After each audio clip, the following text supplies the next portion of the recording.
Ära ole nüüd nii torssis, see on ju tegelikult lihtne. Sul on hea öelda, sul ei ole ju breketteid. No enam tõesti ei ole, aga sa ju tahad ka ilusat naeratust, seega hakkame pihta. Pea nüüd hoogu, kas sa oled ikka täna hambaniidi või hambavahe harjaga oma hambaid puhastanud? Ei ole. Siis alustame sellest.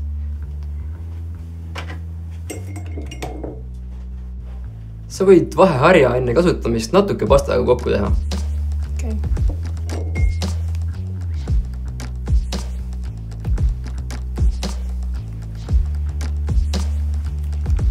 Ja muide, sa ei pea muretsema, kui ige hakkab kas hambavahe harja või hambaniiti kasutades veidi veritsema. See jääb peagi järgi, kui neid regulaarselt kasutada.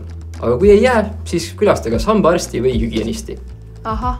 Ja kuna sul on breketid, siis pead kasutama ka spetsiaalselt peenikese tugevandatud otsaga hambaniiti või väikest hambavahe harja. Valmis? Kas nüüd hakkab pesema? Hakkame pesema. Näita, millise sa valisid? Sellise. Mulle meeldib pehmete harjastega. Väga õige. Võidki valida, milline sul endale sobib, kas pehmete harjastega, spetsiaalne vaoga breketite hambahari või elektriline hambahari. Mis sul endale meeldib? Aga kui palju ma pean seda panema? Pane hernedela suurune kogus ühe hambakaare kohta, sest kõigepealt pesed puhtaks ju ühe hambakaare ja siis teise. Ja harjates tee selliseid lühikesi edasi-tagasi liigutusi. Kas niimoodi? Ja just. Ja harjates keera hambahari natuke breketide suhtes viltu.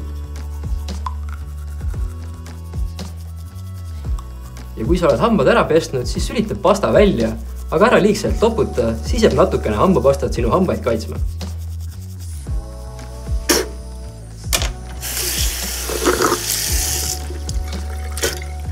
Nii, kas nüüd on puhtad? Tundub küll. Kuid vahel võid ikkagi käia kontrollimas oma hambapesu kvaliteeti kas hambaarsti või hügienisti juures. Sest mõnikord jääb ikka mõni koht mustaks. Ma pean ju breketite pärast nii ortodonti juures käima. Kas tema siis ei saa neid kontrollida? Saab ikka. Ortodont saab sulle soovitada spetsiaalsed abivahendeid, nagu näiteks eriti väike hambahari või survepesur. Aga okei, ma lähen nüüd magama. Kordame ikka enne üle hammaste tervena hoidmise 5 kuldreeglit. Vaata, et valid tervislikud toidud ning ei söö palju magusat. Väga oluline on anda hammastel puhkust. See tähendab, et söögikordade vahel ei tohi näksida. Kui juua tahad, siis joo vett. Igal hommikul ja õhtul pese hambad korralikult puhtaks.